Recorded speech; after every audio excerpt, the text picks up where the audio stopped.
Hey there, Saints. I'm Nick Coop. And I'm Eric Wickman. And this is SFHS Today.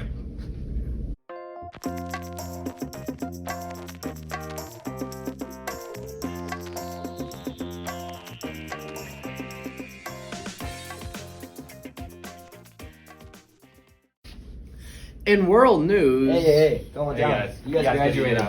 Get out of here. We tried. We sure did. How's it going, Saints? Hope you all had a marvelous Thanksgiving. I'm Eamon Odemakin. And I'm Colin Dellis. And this is SFHS Today. In world news, an earthquake with a magnitude of 5.6 left over 268 dead in Indonesia's West Java province. 151 people are still missing and thousands are injured, according to CNN.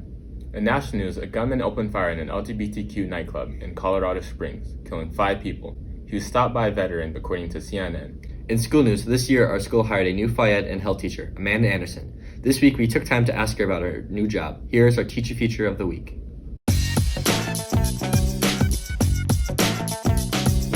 Before I was teaching, I went to school at North Dakota State University. I was there for 5 years, 4 were undergrad. I was also on the women's track and field team. I threw discus, shot put, hammer, and weight. I was on the indoor and the outdoor team. My last year, I was also on the team, but I started my master's degree. And in any extra time I had, I substitute taught in the Fargo School District, and I was a nanny. What awards have you won in track and field?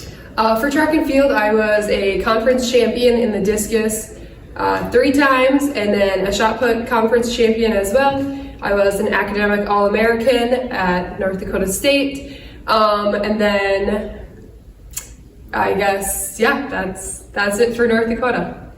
How long have you been throwing? I started throwing in 6th grade, so about 12 to 13 years. How was it for you having Amanda Anderson as a colleague after coaching her? It's exciting. It was exciting last spring when she texted me saying she was applying for a job. I was like, oh, I definitely want you back in the school. So it's great to have her back. What stood out to you as a coach when she did track? When she was coming out for track, or when she was out for track, I got to know Amanda back when she was a 7th grader. She competed with track as a 7th grader for us at the high school. And she was just an athlete that wanted to strive to be the best she could at every event she did. Shot at disc was obviously her track events, and she went at it full speed. It was just, we called her Mini Megs at the beginning of it, and it's from Maggie Ewing, but she developed her own personality and just her own goals, and it's just great to see what she could do. And it was fun to watch her grow through high school, and it was even more fun to watch her compete at the college level. Yeah, I teach health and then Phy-Ed 1 right now, and I will teach female fitness. And I really love teaching health. That is like my biggest passion. When I was in college and kind of got some hands-on experience, I realized that's really where I wanted to be most of the time. And PE, I just love being active, so it kind of helps break up my day between health and being in the gym. Is there something that stands out about Miss Anderson that makes her a good teacher? That she gives notes on her tests. Her young personality. She likes to listen to our ideas about how to make class a little bit more interesting and better. I'd say for me, she has a lot of breaks, and so it's not just droning on and on about one subject. I'd have to say the passes that she gives out whenever there's a speaker or we're watching a video in class in case we get uncomfortable and we need to walk out. Yeah, she's very understanding, especially when it comes to lessons that might be hard for some people to hear. What made you come back to St. Francis? I loved being a student here at St. Francis. I always had awesome teachers, and there was awesome staff here. My family lives in the area, and I always wanted to move back close to them. And St. Francis actually had a health and Phy-Ed position open, and that's what I wanted to do. So I just really lucked out that I found a job at my dream school to be back at teaching.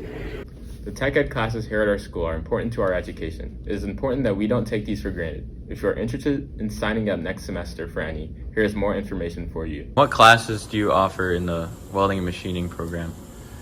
So the introductory courses, the entry-level courses, are going to be general metals and metal tech, and in those classes, the classes are divided into some rotations where you get a very broad overview of the class. The other class that I have would be, once you've completed the introductory courses, that funnels into machine tool, where you work on lathes and mills. We get a little bit more advanced than what we did in the introductory courses. Another class that I have is welding and fabrication. So that's a standalone class. You can join that one. You can take that one anytime. There's no prerequisites for that one. And then the last class of the series, I guess, would be Saints Manufacturing. So in order to be eligible for Saints Manufacturing, you have to meet all the prerequisites. So you will have had to take General Metals, Metal Tech, Machine Tool, and then once you're done with those classes, you're eligible for Saints Manufacturing. We've also got for next year, it should be in this year's registration book, a class that's going to be called Metal Arts. And what kind of work do you do in Saints Manufacturing? So our biggest customer is the state of Minnesota, specifically MnDOT. So we do a lot of different parts for plow trucks.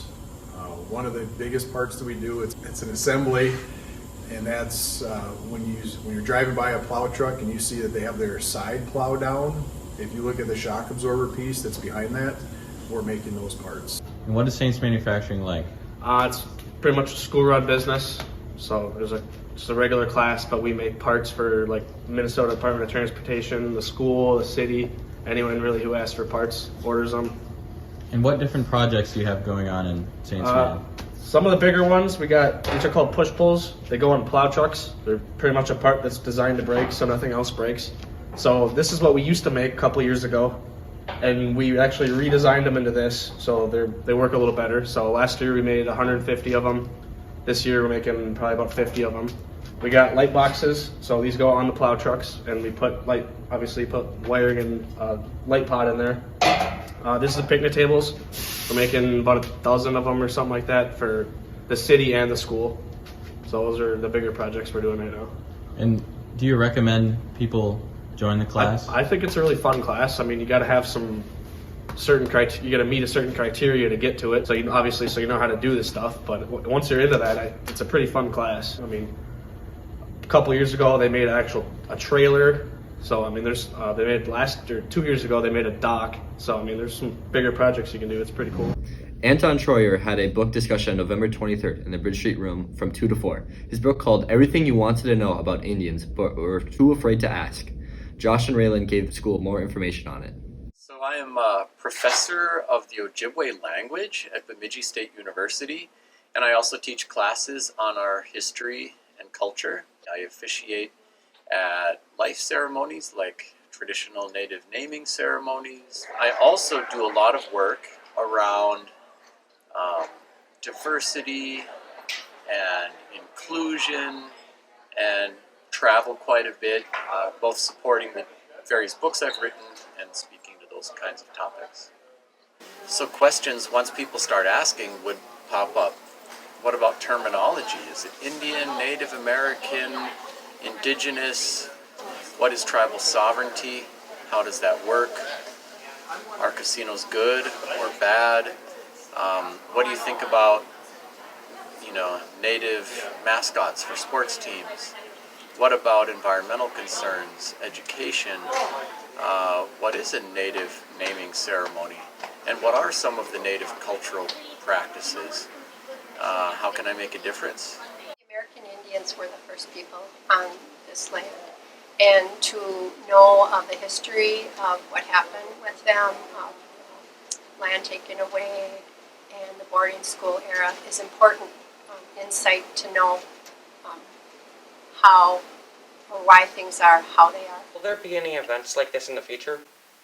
Yeah, the American Indian Education Program tries to put on events, multiple events each trimester. In February, we're going to do Indigenous Winter Games.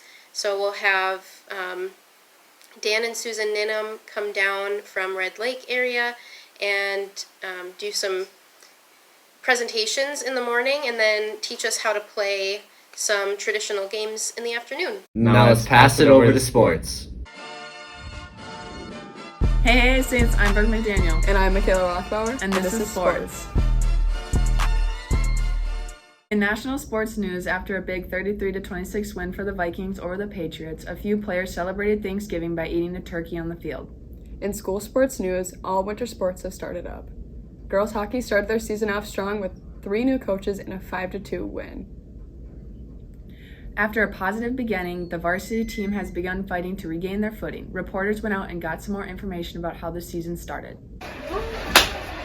Action! How has this season been going so far? It's been pretty good. We started the season off with a good win. We've been coming out strong and we're working hard to practice.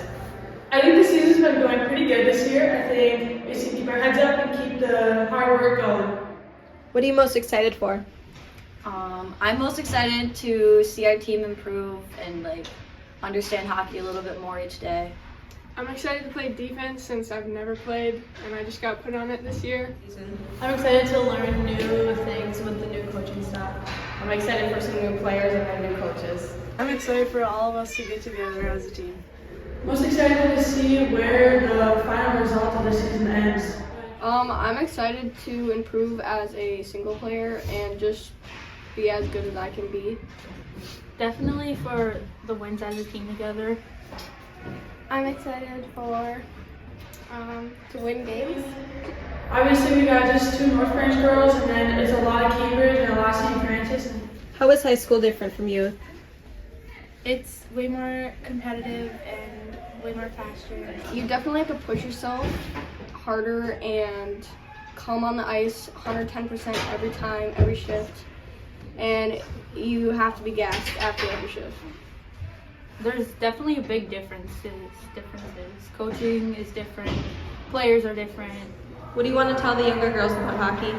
I would say come out with a good mindset, on the ice, and just have a positive attitude. Attitude and effort is key. Keep your heads up, keep trying, and never give up. Try your hardest because it'll show off. Next week we'll have some more updates on winter sports. That's all we have this week. Now back to Maine. Thanks, Michaela and Brooke.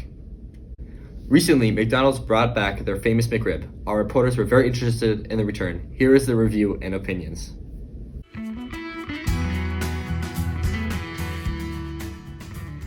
The McRib is a barbecue pork sandwich that first was introduced in 1981 and has only been on the menu for a limited time since 2006. The McRibby is surprisingly 100% real pork. Last month, McDonald's introduced the sandwich's last availability called the McRib Farewell Tour. The sandwich disappeared last week on November 20th, never to return again. This is truly a McTragedy. We went out and tried it before it disappeared. Welcome to McRib University. All right, first few bites. Oh, this is so messy. Oh.